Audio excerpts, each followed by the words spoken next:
কথা বলতে পারে না, কানে শুনতে পায় না। তারপরও ছোট বোন দেবীকে নিয়ে বেশ হাসি খুশিতেই কোটির দিন পার হচ্ছে। জীবনে ঘুরে দাঁড়ানোর জন্য এবং জীবনকে নতুন করে সাজানোর জন্য কোটি একটা অনাথ আশ্রমে সিকিউরিটি গার্ডের একটা চাকরি ধরে। কিন্তু কে জানতো এখানে কোটির সাথে এমন কিছু একটা হতে চলেছে যেটা তার জীবন পুরোপুরি উলটপালট করে দিবে। হ্যালো বন্ধুরা, আমি আশরাফ আজ আপনাদের জন্য 2025 সালে রিলিজ হওয়া তামিল ক্রাইম থ্রিলার মুভি ভানানগানের এক্সপ্লেনেশন নিয়ে এসেছি। কেরালার কোনো একটা গ্রামের সহজ সরল মানুষরা সবাই মিলে পরিত্যক্ত একটা জায়গায় জড়ো হয়ে সেখান থেকে জিনিসপত্র কুড়াচ্ছে। কোনো এক সুনামিতে লণ্ডভণ্ড হয়ে যাওয়া এই জায়গায় মূল্যবান জিনিস পাওয়া যাচ্ছিল, তাই সবাই মিলে এগুলো খোঁজাখুঁজি নিয়ে ব্যস্ত। অবশ্য সেখানে একটা কূপও ছিল, যার ভিতরে নেমেছিল গ্রামের অত্যন্ত সাহসী ছেলে কোটি।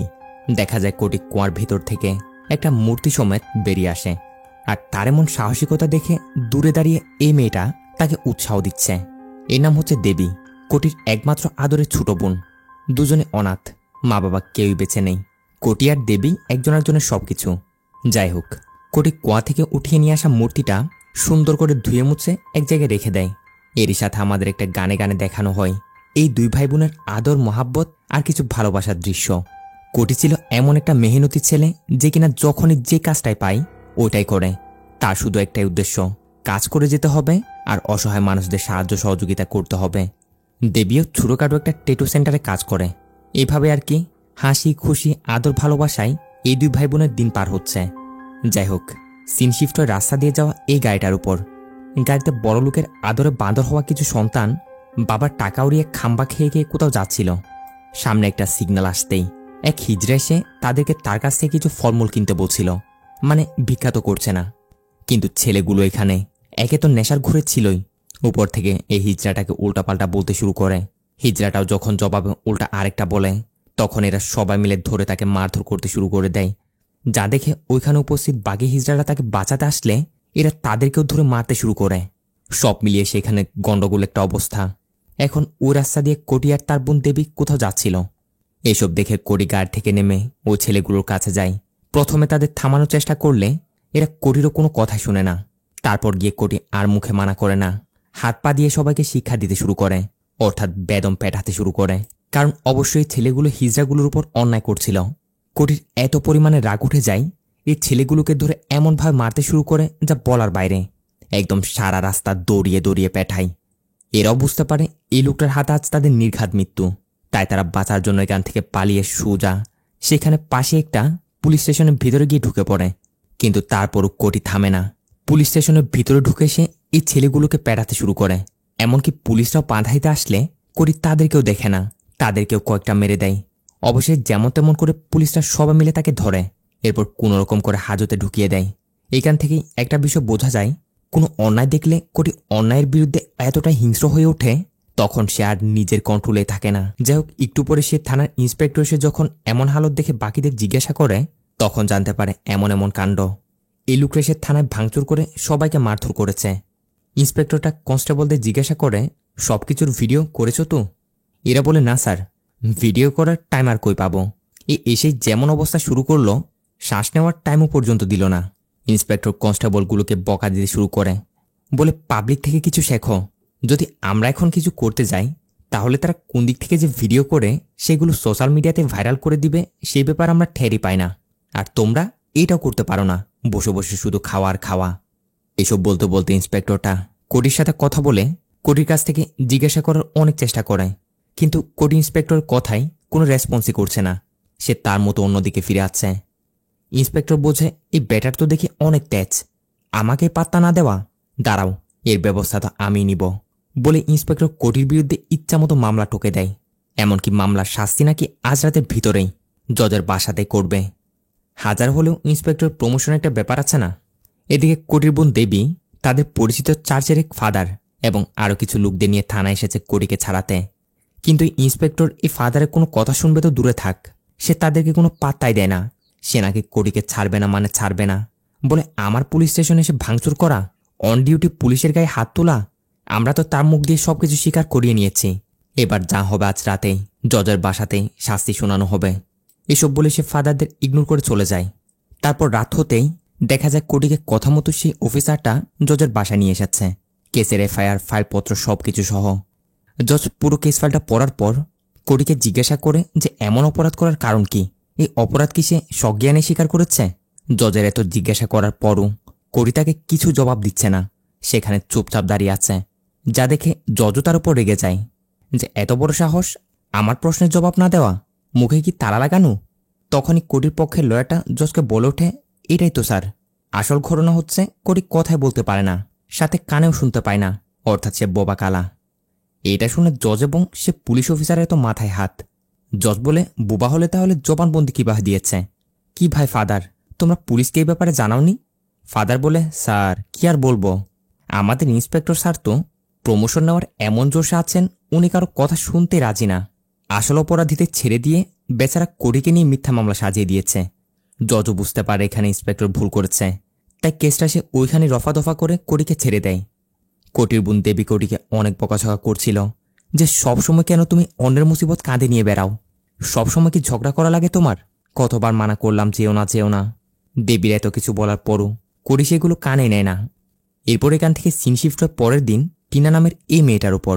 এই টিনা মূলত একটা ট্রাভেল এজেন্সি চালায়, যেটা হচ্ছে কিছুটা এরকম, ফরেন থেকে আসা ট্রাভেলারদের সে নিজেই সবকিছু ঘুরে ঘুরে দেখায়, সবকিছুর বিষয়ে বর্ণনা দেয়, গাইড করে, কিছুটা ওরকমের একটা কাজ আর কি।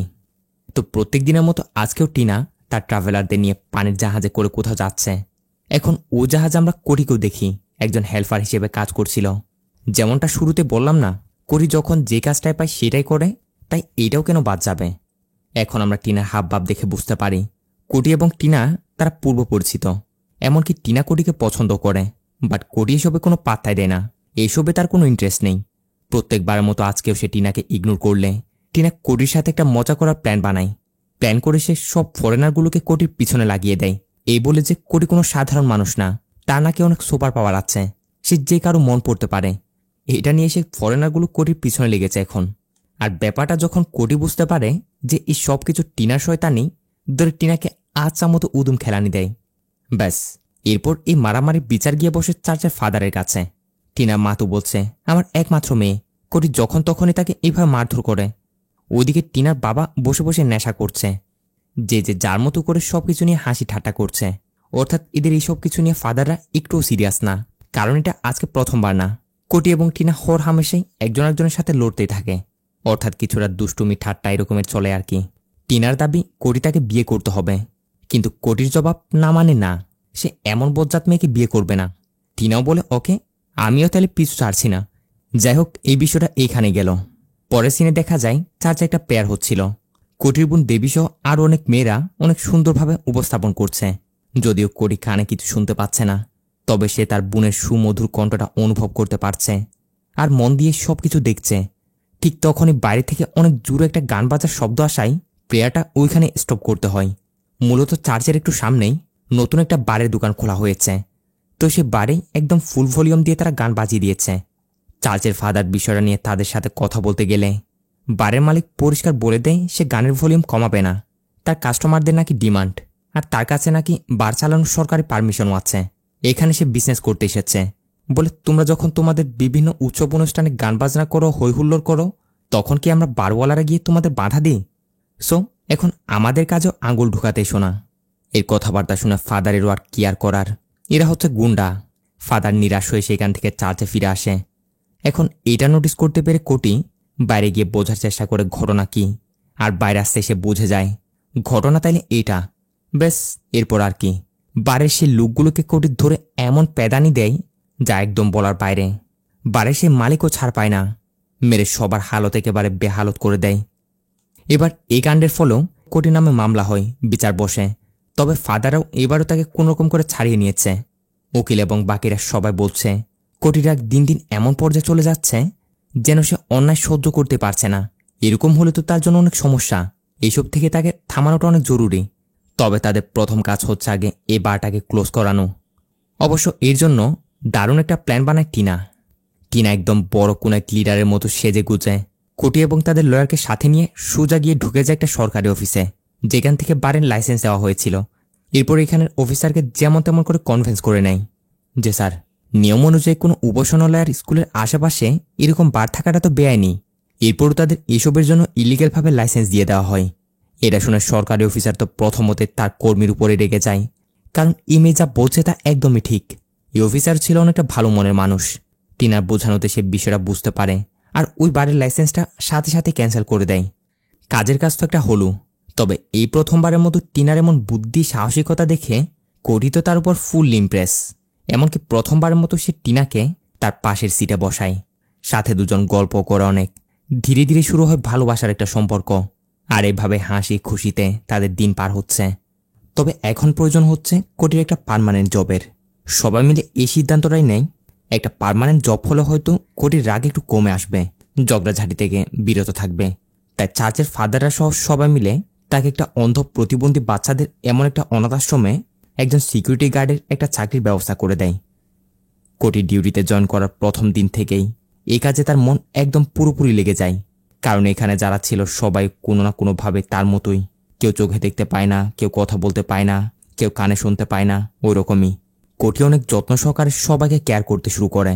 এমনকি অল্প দিনের মধ্যেই সে এখানের এই সব অন্ধ বাচ্চাগুলোর সাথে সুন্দর একটা সম্পর্ক তৈরি করে নেয়। সবাই কোটিকে চিনতে শুরু করে, তাকে ভাইয়া বলে ডাকত। কোটিও তাদের একদম আপন করে নিয়েছে। এইভাবেই আরও কিছুদিন পার হয়। তারপরেই ঘটে এমন এক ঘটনা, যেই ঘটনা কোটির জীবন পুরোপুরি পাল্টে দিতে চলেছে। একদিন আশ্রমের অন্ধ মেয়েগুলো দল বেঁধে প্রত্যেক দিনের মতো তারা সবাই ওয়াশরুমে গোসল করতে যাচ্ছে।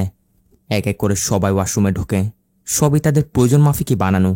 কিন্তু এদের ওয়াশরুমে প্রবেশ করতে দেখা যায় ওয়াশরুমের ভিতর আগে থেকে মানুষরূপী 3 নরপশু ঘাপটি মেরে বসেছিল এই মাসুম অন্ধ মেয়েগুলোর গোসল করা দেখার জন্য, তাদের শরীর দেখার জন্য। দেখে বোঝাই যায় 3 নরপশুর মধ্যে 2জন এই আশ্রমেরই কাজের লোক, আরেকজন বাইরের। এদিকে অন্ধ মেয়েগুলো প্রতিবারের মতো একে একে যে যার মতো করে গোসলখানায় প্রবেশ করে। তারা তো একদমই নিশ্চিত ছিল যে এখানে কেউ আসবে না, কারণ এটা ছিল মেয়েদেরই কম্পাউন্ড। তবে তাদের এটা ধারণাও নেই যে নরপশুগুলো চোখ দিয়ে তাদের গিলে গিলে খাচ্ছে। একজন একজন করে তাদের সবাইকে তারা দেখছে, তাদের হাওয়াস মিঠাচ্ছে।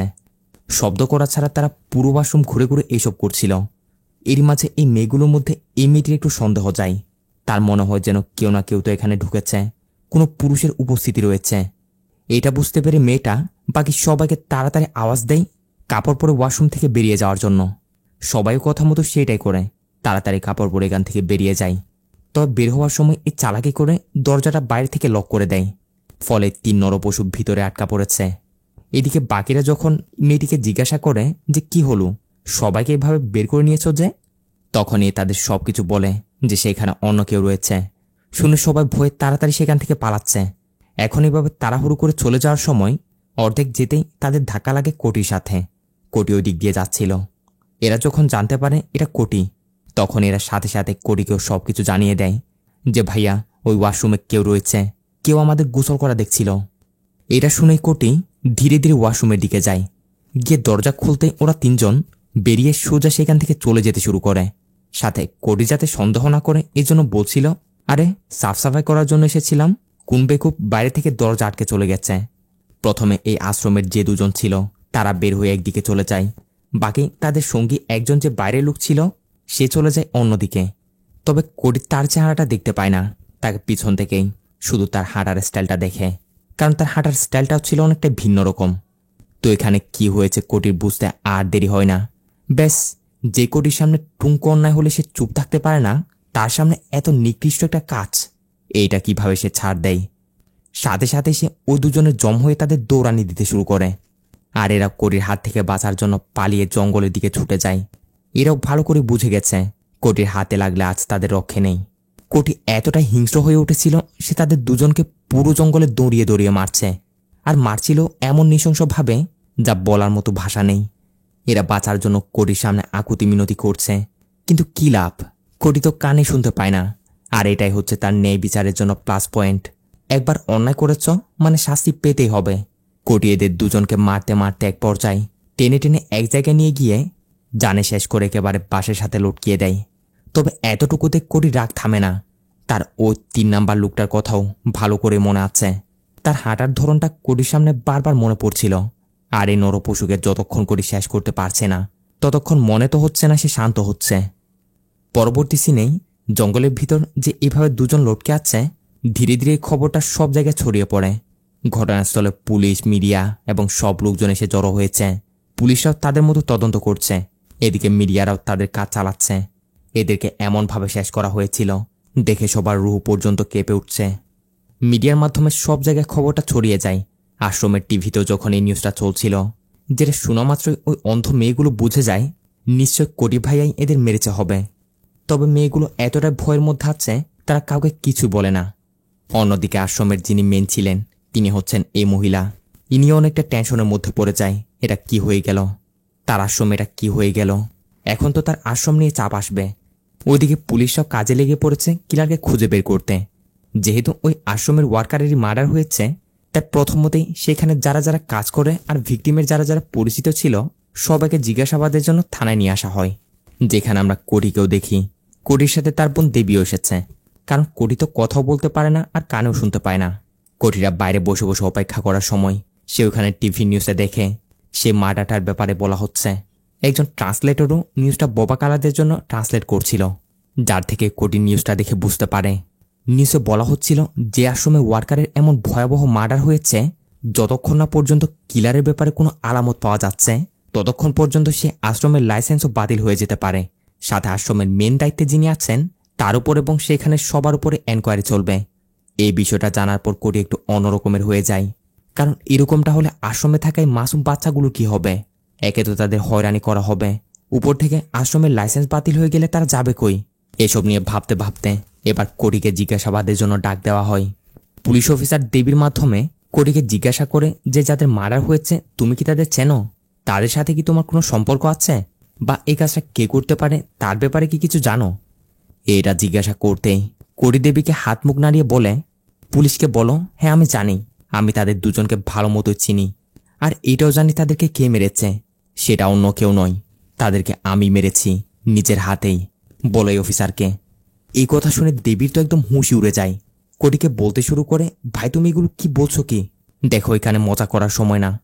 দেবী অনেকটাই ভয় পাচ্ছে, ভয়ে সে পুলিশকে কিছু বলছে না। বলে, স্যার আমার ভাই এইসব ঘটনা অনেক ডিপ্রেশনে চলে গেছে, তার সহকারী ভাই মারা গেছে তো তাই জন্য উল্টাপাল্টা বকছে। আমরা এখন আসি স্যার, পরে সব কিছু জেনে আবার আসব। কিন্তু না, পুলিশ তো এত সহজে ছাড়বে না। জোরাজুরি করতে শুরু করে যে বলো কি বলেছে কোটি। আর না পেরে দেবী সত্যিটা বলতে হয় যে স্যার আমার ভাই বলছে সেই তাদের দুজনকে মেরেছে, কিন্তু স্যার আমি জানি আমার ভাই মিথ্যা বলছে, সেই কাজটা করতে পারে না, প্লিজ আমাদের এখন যেতে দিন। এটা বলে দেবী অজোরে কাঁদতে থাকে। কিন্তু কোটির এমন হাবভাব দেখে আর সেই যে মার্ডারগুলো করলো ওটা নিজের মুখে স্বীকার করে নেওয়ায় পুলিশরা তো ভয়ে শেষ, সবাই অনেক টেনশনের মধ্যে পড়ে যায়। এমনকি কোটি এটাও বলছিল সে একাই তাদের মেরেছে, এসব আর কারো হাত নেই, যেন অনাথ আশ্রমের কোনো কিছু না হয়। তবে কোটি তাদের এইটা বলে না যে সে কি উদ্দেশ্যে বা কি কারণে এই কাজটা করলো। সাথে সাথে কোটিকে কাস্টডিতে নেওয়া হয়। এর সাথে সিন চলে যায় শহরের নাম করা একজন জাজের উপর। এই জজের আন্ডারে এখানে এমন একটা কেস চলছিল যেখানে এই মহিলাটা তার শ্বশুরের বিরুদ্ধে একটা কেস করেছে যে তার শ্বশুর নাকি তাদের বাচ্চা মেয়েটিকে শারীরিকভাবে টর্চার করেছে, এমনকি এই মেয়েটির মুখ দিয়েও সবকিছু স্বীকার করায়। তাই এখন মহিলাটা চাচ্ছে সে তার শ্বশুর থেকে আলাদা হয়ে যাবে। এরই সাথে এসবের ক্ষতিপূরণ হিসেবে তাদের নাকি 50 লাখ টাকাও দিতে হবে। এটাদের জজ সাহেব বুঝে যায় এরা আসলে সবাই মিলে এই লোকটাকে ফাঁসাচ্ছে। জজ লোকটার চেহারার দিকে তাকিয়ে বুঝে যায় এরকম কিছু করতে পারে না। তাই জজ সাহেবও সাথে সাথে বিষয়টা ধরে নেয় আর ওই মহিলা এবং তার লয়ারকে আচ্ছা মতো বকে দেয়। এমন একটা মিথ্যা কেস সাজানোর অপরাধে উল্টো তাদের উপরে কেস লাগিয়ে দেয়। এটা দেখিয়ে আমাদের এটা বোঝানো হয়েছে এই জজ আসলে কতটা স্ট্রিক্ট এবং একজন সৎ লোক। নাম হচ্ছে সাত্যামূর্তি, যার হাতে কেস গেলেই অপরাধীরা থরথর করে কাঁপে। এদিকে পরবর্তী সিনে কোটিকে আদালতে নিয়ে আসা হয়েছে তার বিচার কাজটা সম্পন্ন করার জন্য। দেবী, টিনা তারা সবাই সেখানে উপস্থিত ছিল। দেবী তো ভাইয়ের জন্য অজুরে কান্না করে যাচ্ছে, চোখের ভাষায় বোঝানোর চেষ্টা করছে যে ভাইয়া তুমি এমনটা কেন করলে, কেন আমার কথা একটিবার চিন্তা করছো না। এদিকে পুলিশ অফিসারটা লয়ারকে বলছিল, স্যার কোটির বিরুদ্ধে আমরা তেমন কোনো প্রমাণ তো পাইনি, শুধুমাত্র তার জবানবন্দিতে তাকে কোর্টে হাজির করেছি, কোনো প্রমাণ কালেক্ট করতে পারেনি, তাই জজ কিনা কি বলে ওই জন্য ভয় করছে, আপনি সবকিছু একটু সামলে নেবেন আর কি। লয়ারটাও তাকে বলে, চিন্তা করো না আমি আছি না, ধরে নাও তোমার প্রমোশন পাক্কা। এটা বলতে দেখা যায় কোটির কেসটা যিনি জাজমেন্ট দিবেন অর্থাৎ জাজটা অন্য কেউ নয়, সেটা ও সৎ এবং স্ট্রেট সে সাত্যামূর্তি।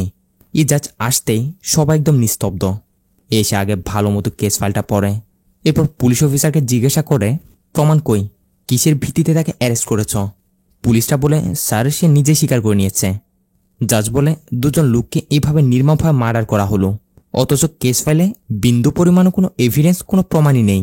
একজনে সে স্বীকার করে নিল যে সেই মার্ডার করেছে, তাই বলে কেস ফাইল ক্লোজ করে দিয়ে কোনো তদন্ত না করে তাকে আদালতে নিয়ে আসতে হবে, তাই না? অবশ্য তোমরা এটা করবেই না কেন? তোমাদের প্রমোশনেরও তো ব্যাপার আছে। এইভাবে জজ প্রথমতে পুলিশের গাফিলতির জন্য তাদের আগে আচ্ছা মতো কথা শুনিয়ে দেয়। এরপর কোরির সাথে কথা বলার জন্য একজন ট্রান্সলেটর নিয়ে আসা হয়, যার সাহায্যে জজ কোরিকে প্রশ্ন করতে শুরু করে যে সে যে মার্ডারটা করেছে ওটা সত্যি কিনা। জবাবে কোরি জানায় হ্যাঁ, সেই তাদের দুজনকে নিজের হাতে মেরেছে, তার সাথে আর কেউ জড়িত না, সে একাই মেরেছে। জজ আবার জিজ্ঞাসা করতে বলে যে এই কথাটা স্বীকার করার জন্য কি পুলিশ তাকে মারধর করেছে, নাকি তাকে দিয়ে জোর করে কেউ বলাচ্ছে? কোটি টিটকারি করে বলে হে লাল্লো পুলিশগুলো, এরা আমাকে কি মারবে? উল্টো তারাই তো আমার ভয়ে কেউই আমার কাছে আসতে সাহস পাচ্ছে না। আমি যদি নিজে নিজে স্বীকার না করতাম তাদের জীবনও তারা কিরারকে খুঁজে বের করতে পারতো না। ওইদিকে দেবী কান্না করে করে বলে যাচ্ছে আমার ভাই এরকমটা করতে পারে না, নিশ্চয় তাকে ফাঁসানো হচ্ছে, দয়া করে আমার ভাইকে ছেড়ে দিন। জজ দেবীকে ধমক দিয়ে চুপ করিয়ে দেয়। ওদিকে আবার প্রশ্ন করা হয় যে মূলত কি উদ্দেশ্যে তুমি তাদের এমন নির্মমভাবে মেরেছ। তবে এই বিষয়ে কোটি এক ফোঁটাও কিছু বলে না, কারণ সে জানে সে যদি এই বিষয়ে কিছু বলে তাহলে ওই অসহায় মেয়েগুলোকে এখানে নিয়ে এসে তাদেরকেও জিজ্ঞাসাবাদ করা হবে, তাদেরকেও হয়রানি করা হবে, সাথে তাদের অনেক বদনাম হতে পারে। জজের মাথা এবার খারাপ হয়ে যাচ্ছে। এরকম হলে কেমনে? কোনো পর্যাপ্ত পরিমাণ প্রমাণও নেই, শুধু মুখের স্বীকারোক্তি এভাবে কাউকে সাজা দেওয়ার জন্য যথেষ্ট না, অন্তত একটা প্রমাণ হলেও তো লাগবেই। কিন্তু কোটি তো এটা বলছে না যে সে মার্ডারটা কেন করলো।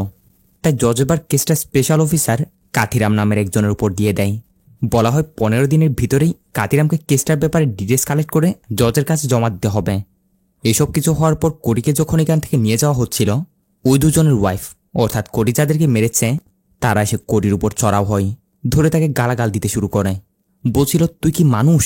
এরকমটা কেন করলি? আমাদের বাচ্চাগুলোকে অনাথ করে দিলি।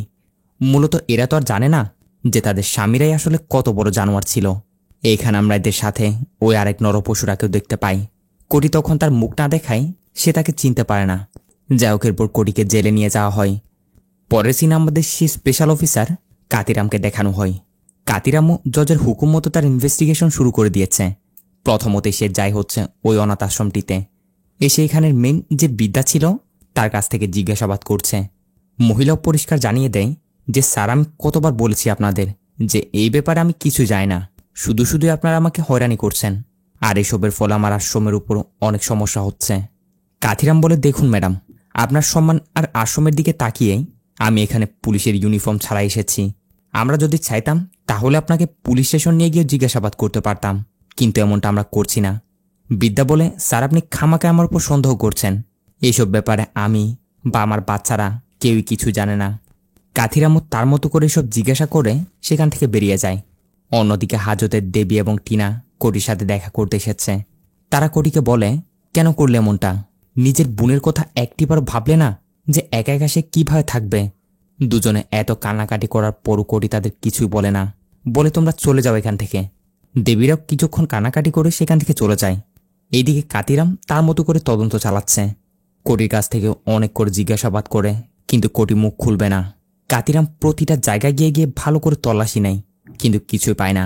অবশ্যই কোটির কাছ থেকে সত্যতা বের করার জন্য কাতিরাম মেডিকেলি একটা পন্থা অবলম্বন করে, যেটার জন্য সে কোটিকে এই ডক্টর মেননের কাছে নিয়ে আসে। তারা মূলত কোটিকে এমন একটা ওষুধ দিবে যেটার প্রভাবে কোটির ব্রেনের মধ্যে কি চলছে না চলছে, আসল সত্যতা কি, সে সব কিছু নেশার ঘুরে স্বীকার করে নিবে। কথা মতো তারা তাদের কাজ শুরু করে। একজন ট্রান্সলেটরকেও নিয়ে আসা হয়েছে কোটি কি বলছে না বলছে সেগুলো ট্রান্সলেট করার জন্য। কিন্তু এখানে দেখা যায় কোটি এতটাই শক্ত ছিল, তাকে সর্বোচ্চ মাত্রায় মেডিসিনটার ডোজ দিয়ে ফেলার পরও তার কাছ থেকে কথাটা বের করতে পারছে না।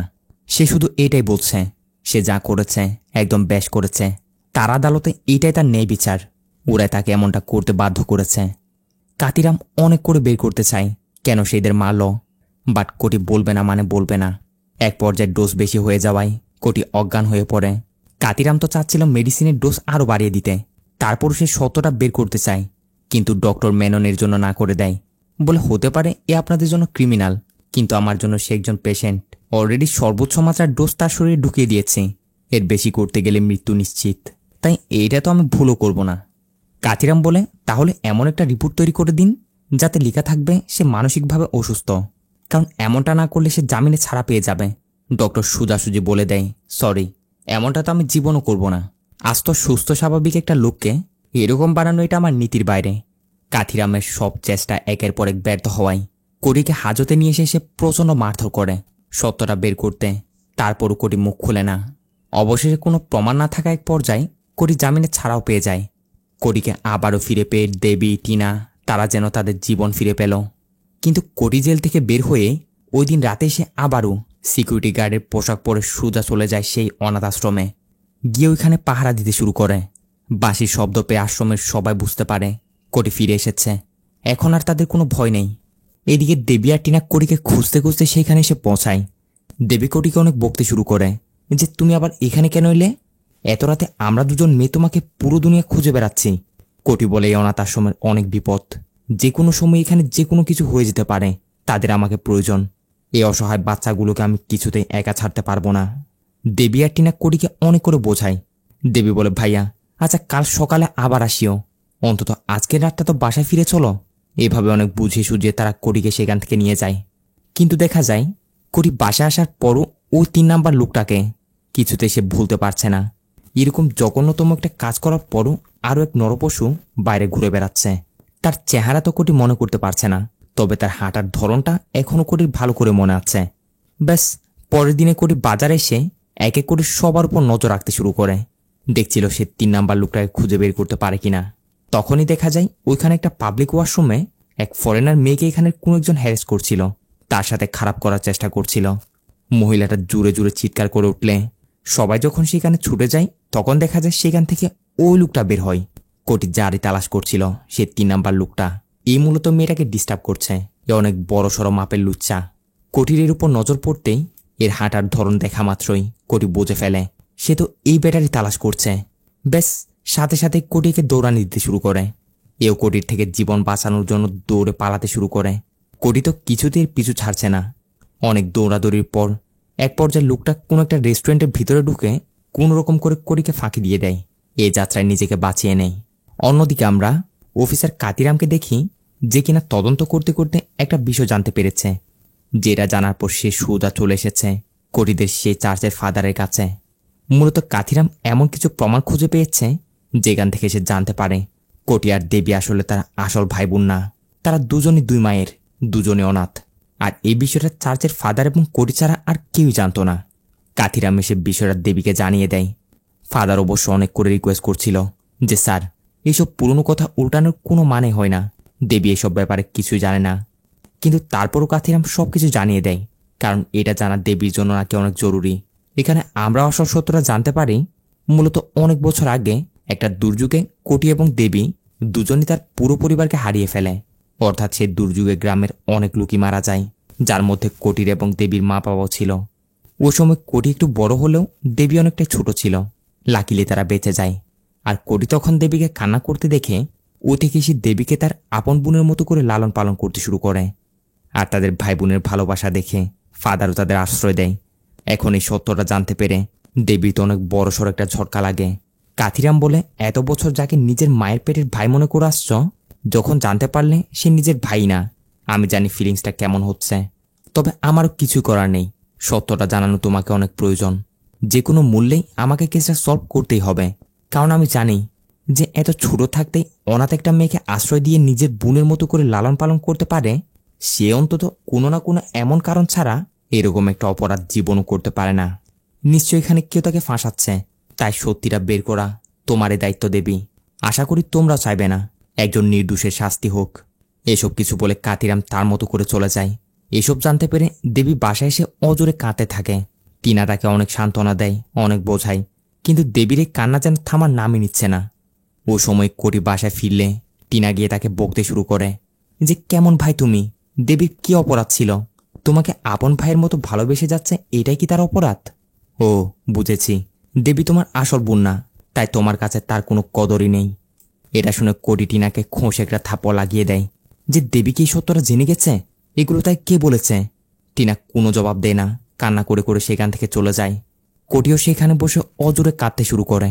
আসলে সে চায়নি দেবী কোনোদিনও সত্যটা জানুক, কারণ দেবী যদি তাকে আর ভাই না মেনে তার কাছ থেকে দূরে চলে যায়, দেবী কোটির কাছে এসে বলে, ভাইয়া আমাকে তুমি কোনোদিন তাড়িয়ে দিবে? ভাইয়া দেখো, আমি তোমার আপন বোন, তোমার আদরের দেবী। সত্যিটা পুলিশকে বলে দাও না ভাইয়া, যে তুমি তাদেরকে কেন মারলে। তারা আমার কথা দিয়েছে তোমাকে ছেড়ে দিবে।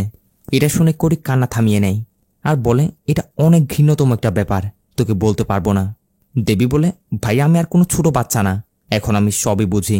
যত ঘৃণ্যতম বিষয় হোক, তুমি বলো আমার কি হয়েছিল। কোটি পরিষ্কার বলে দেয় সে এখন কিছু বলবে না, কারণ আরও একজনকে শাস্তি দেওয়া এখনো বাকি। এটা শুনে দেবীর পায়ের নিচ থেকে যেন মাটি সরে যায়। তার মানে তার ভাই আরও একজনকে মারতে চলেছে। এক মুহূর্তে দেবীর সবকিছু যেন আবারও নিস্তব্ধ হয়ে পড়ে। তার ভাই তার ব্যাপারে একটুও ভাবছে না। এটা বলে বলে দেবী ভিতরে এসে চিল্লিয়ে চিল্লিয়ে কাঁদে। আর রাতটাও ওইভাবে পার হয়। পরবর্তী দিন সকালে ঘুম থেকে উঠে কোটি দেবীকে ডাকছে, কিন্তু পুরো বাসায় দেবীর কোনো সারা শব্দ নেই। কোটি দেবীকে হন্য হয়ে এদিক সেদিক খুঁজতে শুরু করে, কিন্তু কোথাও পাচ্ছে না। আসলে দেবী অভিমান করে চার্চের ফাদারে সেখানে চলে গেছিল। যদি এতে করে হলেও কোটির মন একটু নরম হয় আর কি, অন্তত পুলিশের কাছে সত্যটা স্বীকার করে নেয়। কোটি দেবীকে খুঁজতে খুঁজতে ওইখানে গেলে দেবীকে সে অনেক করে তার সাথে নিয়ে যেতে চায়। এক মুহূর্ত দেবীকে না দেখে সে পাগলের মতো করতে শুরু করে, কিন্তু দেবীও বলে দেয়, ভাইয়া তুমি যদি কেন খুন করেছ আর কেন আরেকজনকে মারবে সেটা স্বীকার না করো, তাইলে আমি তোমার সাথে আর জীবনও যাব না। কোটি একদমই চুপচাপ হয়ে যায়। অন্যদিকে অফিসার কাতিরামকে দেখা যায় কোটির একটা ভিডিও ফুটেজ বারবার দেখছিল, অর্থাৎ মেডিকেলি কোটিকে একটা মেডিসিন দিয়ে তার কাছ থেকে সত্য বের করার চেষ্টা করেছিল না, তখনই সে সবকিছু কাতিরামরা ভিডিও করে নিয়েছিল।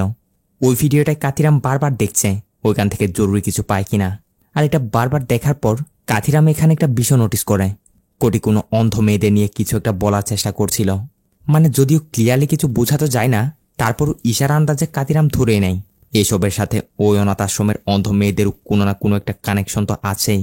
তাই কাতিরাম এক মুহূর্ত দেরি না করে সেখানে গিয়ে ওই মেয়েগুলোর কাছ থেকে জিজ্ঞাসাবাদ করতে শুরু করে। আর এখানে এবার এরাও কাতিরামের সামনে সবকিছু স্বীকার করে নেয়। ওই দিন যা কিছু হয়েছিল সবই তাদেরকে খুলে বলে। আর এসব শোনার পর কাতিরাম তো নিজে অবাক যে ওই নরপশুগুলো এমন নিচু একটা কাজ করেছে, যার জন্য কোটি তাদের এমন শাস্তি দিয়েছে। অন্যদিকে আমরা ওই 3 নাম্বার লোকটাকে দেখি, যে কিনা তার ও যে 2 পার্টনার মারা গেছিল না, তাদের মধ্যে একজনের বাসায় এসে তার ওয়াইফ এবং মেয়েকে ধমকাচ্ছে যে তোমরা এতক্ষণে হয়তো জেনে গেছো যে আমরা কি ধরনের লোক ছিলাম। এখন আমার ব্যাপারে যদি কাউকে কিছু বলেছ, তাহলে তোমার সাথে সাথে তোমার এই মেয়েটাকেও ছাড়বো না, তোমার সামনে তাকে বিছানায় ফেলে তার সাথে খারাপ করব। এভাবে এসে সে এদের ধমকাচ্ছে। এ মহিলা অবশ্যই বুঝতে পারে তাদের স্বামীরা আসলে কতটা জঘন্য ছিল আর কোটি তাদের কি জন্য শাস্তি দিয়েছে। এখন পরবর্তী দিন আমরা এই লম্পটকে দেখি বাইকে করে কোথাও যাচ্ছে, আর একই রাস্তায় তার সামনেই তার জন্য উঠ পেতে বসেছিল কোটি। আর কোটিকে এই লম্পটকে চিনিয়ে দেয় হচ্ছে ওই মহিলাটা যাকে কাল রাতে হুমকি দিয়েছিল। ব্যাস তারপর কি আর, কোটিকে বাইক থেকে ফেলে এমনভাবে পেটাতে শুরু করে যা বলার বাইরে। মানে মারতে মারতে একেবারে ভর্তা বানিয়ে দেয়, মেরে তার চোখ মুখ গোপন অঙ্গ সবকিছু একেবারে বুঝতে তো পারছেন। এভাবে ইচ্ছা মতো পিঠিয়ে অবশ্যই তাকে টানতে টানতে নিয়ে গিয়ে একটা গাছের সাথে ঝুলিয়ে দেয়। আর দেখতে দেখতে এরু গেম খালাস। আর কোটিকে শেষ করতে পেরে যেন স্বস্তি নিঃশ্বাস ফেলে। এদিকে আগে থেকে 2টা খুনের আসামি কোটি আরও একটা খুন করে ফেলল। মুহূর্তের মধ্যে সব কানে খবরটা ছড়িয়ে পড়ে। কোটিকে আবারও গ্রেপ্তার করে নেওয়া হয়। এদিকে কাতিরাম তো সব সত্যি জেনে নিয়েছিল, তাই সে জজ সাত্যামূর্তির সামনে সবকিছু উপস্থাপন করে। সেই অন্ধ মেয়েগুলোকে হাজির করে। তারা সবাই জজকে সবকিছু খুলে বলে। যা কিছু শুনে জজ সাত্যামূর্তি নিজে অবাক। অন্যদিকে দেবী যখন বিষয়টা জানতে পারে যে তার ভাই আরও একটা খুন করে ফেলল আর আবারও তাকে পুলিশ ধরে নিয়েছে, দেবী প্রচণ্ড কান্না করতে শুরু করে। কেউ তাকে থামাতে পারছে না। তার অনেক বেশি খারাপ লাগছিল এই ভেবে যে তার ভাই একটিবারের জন্য তার কথা ভাবল না কেন। এখন তার কি হবে। সিন শিফটের পরবর্তী দিন কোটিকে আবারও আদালতে হাজির করা হয়েছে। আজকে তার কেসের ফাইনাল শুনানি। জাজ সাত্যামূর্তি সব জানার পর বলে কোটি যা করেছে তা আইনের দিক থেকে অপরাধ হলেও মানবতার দিক থেকে সে একদমই সঠিক। এমন নরপশুদের শাস্তি যা আইন দিতে ব্যর্থ তা কোটি দিয়েছে। হ্যাঁ, সে ঠিকই বলেছে। তারা 3 জনই তাকে তাদের মারার জন্য বাধ্য করেছে। তাছাড়াও অফিসার কাতিরাম যার আন্ডারে কেসটা তদন্ত করা হয়েছে সে কেসটা তুলে নেওয়ায় কোটিকে কোনো সাজা দেওয়া হয় না, তাকে মুক্ত করে দেওয়া হয়। এই নিউজটা যখন টিভিতে বলা হচ্ছিল যে কোটিকে ছেড়ে দেওয়া হয়েছে, তখন সবাই অনেক খুশি হয়। চার্চের সবাই তো খুশি হয়ে খবরটা তাড়াতাড়ি দেবীকে জানাতে যায়, কিন্তু গিয়ে দেখে দেবী তো তার রুমে নেই। এমনকি সব জায়গা থেকে খুঁজে ফেলার পর কোথাও পাওয়া যাচ্ছে না। সিন কাট হয়ে আমাদের মুভির শুরুতে দেখানো সেই পরিত্যক্ত কূপটা সেখানে নিয়ে যাওয়া হয়। এর চারিদিকে লোকজন সবাই জড়ো হয়ে আছে। দেখা যায় কান্না করতে করতে টিনাও সেখানে ছুটে আসে। করুণ চোখে সবাই কূপটার দিকে তাকিয়ে আছে। পরিবেশ একদমই নিস্তব্ধ। তখনই কূপের ভিতর থেকে কোটি তার বোনের নিতর মরাদেহ নিয়ে উঠে আসে। অর্থাৎ দেবী এখানে ঝাঁপ দিয়ে নিজেকে শেষ করে দিয়েছে। তার ভাই যে তার কথা একটিবারও ভাবল না। এই অপমানের দেবী আর সহ্য করতে না পেরে এমনটা করেছে। সে ভেবেছিল হয়তো কোটি আর ছাড়া পাবে না। দেবীকে এইভাবে হারিয়ে কোটি তো শোকে একদমই পাথর। টিনার মা বাবা, চার্চের সবাই দেবীর জন্য অনেক কান্না করছিল। কোটি কিছুতে এটা মেনে নিতে পারছে না, অজুরে কাঁদতে থাকে। আর এইভাবে স্যাড একটা এন্ডিংয়ের মধ্য দিয়ে আজকের এই মুভিটা এখানে শেষ হয়। তো ভিডিও কেমন লেগেছে আপনাদের অবশ্যই কমেন্ট করে জানিয়ে দিবেন। সাথে যাওয়ার আগে চ্যানেল সাবস্ক্রাইব করে যেতে ভুলবেন না কিন্তু। দেখা হচ্ছে পরবর্তী ভিডিওতে। ততক্ষণে ভালো থাকবেন, সুস্থ থাকবেন। Tata, bye bye.